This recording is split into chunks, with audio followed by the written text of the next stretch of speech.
uma onda de racismo, discriminação e preconceito tomou conta na internet contra os orientais, inclusive com os japoneses. Quer saber um pouco mais sobre isso? Então acompanhe esse vídeo. Porra, Konbanitiwa dos Bravadores, muito obrigado mais uma vez por você estar aqui acompanhando mais esse vídeo. Hoje eu quero falar um assunto que vem me incomodando desde o final do ano passado. É uma coisa que vem se repetindo toda semana e acho que é importante a gente falar dessa onda de preconceito, racismo e discriminação que estão fazendo contra os orientais por conta do coronavírus. Esse vírus ele começou na China e se espalhou praticamente pelo todo mundo, mas principalmente pelos países da Ásia. E a gente sabe que distinguir asiático é bem complicado num país como o Brasil, onde todo mundo é diferente. Os asiáticos eles sempre se destacaram por uma questão ou outra. Se a gente for separar por raça, uma coisa que eu acredito que seja absurda, mas existem algumas características dos orientais que são um pouco diferentes, em detalhes pequenos, mas que para muita gente é uma coisa absurda, é uma coisa gigantesca. Fora a questão cultural, que é distante, sim, da nossa.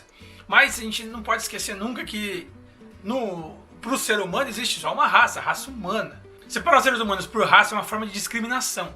O racismo é quando a gente tenta discriminar uma raça, julgando que existem raças que são superiores a outras. No Brasil a gente sabe que a escravidão é uma coisa que aconteceu por muito tempo e marcou profundamente o Brasil. Até hoje os descendentes de africanos eles sofrem com racismo, preconceito e discriminação. No passado se colocavam pessoas à escravidão porque julgavam que outras raças eram superiores. Talvez militarmente, um avanço militar que a Europa tinha, outros países não tinham. Posteriormente, ao final da escravidão, houve necessidade de ter uma mão de obra. E como o escravo, ou os descendentes de escravos já eram vistos como inferiores, se recorreu a chamar pessoas de outros países. E as pessoas que responderam esse chamado vieram da Europa e também do Japão. O Japão ele estava passando por uma reestruturação, ele tinha ficado mais de 200 anos fechado e necessitando de uma reforma. O período Meiji abriu as portas do Japão e começou a mexer em tudo. E com isso existia uma política de mandar japoneses para o Brasil. E isso começou em 1908. Se a gente for analisar o contexto histórico, por exemplo, italianos, até mesmo os portugueses, alemães, eles não eram vistos assim como seres inferiores. Inclusive era uma mão de obra que era requisitada, até a Segunda Guerra, lógico. Mas os japoneses eles sempre foram tidos como uma raça inferior. Eu escrevi um artigo hoje para o Todo Dia falando sobre um campo de concentração que existiu no Paraná, que ocorreu na Granja Canguiri lá no finalzinho da Segunda Guerra, mais ou menos em 1942. Nessa época, quando o Brasil declarou guerra, declarou que ia entrar na guerra, alemães, italianos e japoneses foram perseguidos.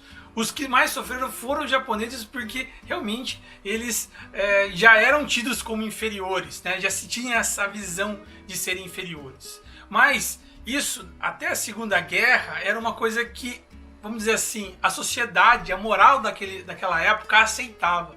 Hoje em dia já é inaceitável. A gente tem acesso a toda informação para conhecer costumes, para conhecer diferenças, porque às vezes a gente não tem um parâmetro de comparação.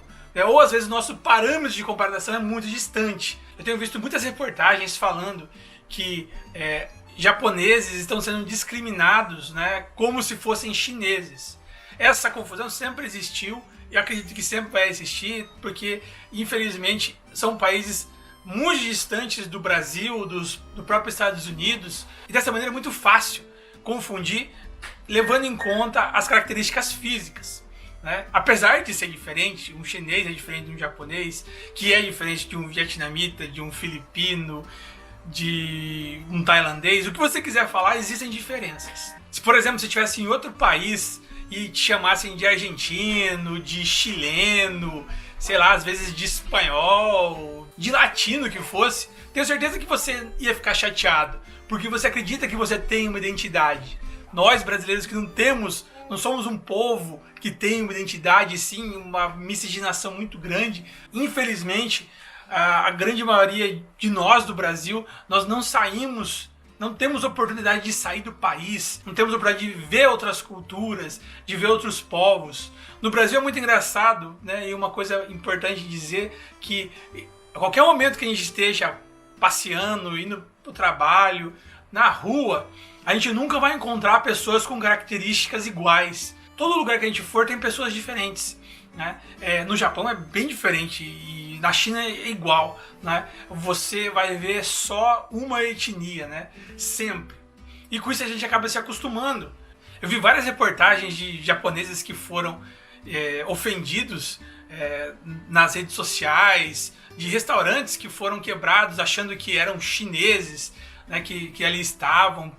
E até um caso na Bolívia, onde 3 estudantes japonesas foram internadas às pressas porque acharam que eram chinesas. Muita coisa tem acontecido que realmente não faz sentido. Tudo bem você estar preocupado em relação ao coronavírus, né? Aqui no Japão, inclusive, até a influenza caiu bastante o número de contágio, devido que a população está tomando mais cuidado para não se contaminar com o coronavírus. Não faz o menor sentido a gente se apoiar nesses 4 pilares, eu vou até acrescentar mais um aqui no final. Essa questão do preconceito, do racismo, a discriminação e até mesmo do patriotismo que não fazem sentido se a gente for analisar. Quando você sai do Brasil, você percebe isso. Existem pessoas, né, que vivem onde elas nasceram. E isso a gente percebe até quando você está aqui com japoneses que não conhecem estrangeiros, eles têm muito receio de ter contato, né? A gente vem aqui no Japão e muitas pessoas falam sobre sofrer preconceito, sofrer discriminação, sofrer de racismo pelos japoneses. Mas e o que nós fazemos em contrapartida? Se nós não formos capazes de ser empáticos, ou seja, se colocar no lugar da outra pessoa, né, a gente nunca vai entender os outros. E isso é muito importante. É muito importante cultivar dentro de si a empatia, né? Como os americanos falam, né? Se colocar no sapato dos outros. É muito, muito difícil. E por mais que existam motivos para a gente achar que hábitos chineses são responsáveis por isso, vale a gente lembrar que, né, todo mundo erra, todo mundo falha, todo mundo quer fazer o melhor. Não sei se você já assistiu, mas eu recomendaria que todo mundo assistisse aquele filme do Coringa que saiu agora. Que ali não está sendo feita uma apologia ao mal. Na verdade, se você parar para pensar, todo mundo sempre quer estar certo, né? Até o Coringa, se você analisar o que ele fez no filme, ele tem toda a razão e tem toda a certeza de estar fazendo a coisa certa. Por mais que os meios que ele use sejam cruéis, né? Na cabeça dele ele está fazendo bem. Sei que parece uma coisa muito absurda, mas chamar aquele seu amigo de japonês é chato, né? Chamar de japa é chato, porque na verdade todos os que você conhece, eu tenho quase certeza que todos os japoneses que você conhece são brasileiros, né? Todos eles são descendentes de japoneses. Então é muito chato você morar num país e nem naquele país você ser reconhecido como um cidadão. É realmente assim uma coisa muito frustrante. É claro que é difícil a gente fazer a comparação, por exemplo, do preconceito, né, do racismo, da discriminação que um negro sofre do que um oriental sofre. É muito diferente porque os negros, infelizmente, eles estão sofrendo isso há muito mais tempo.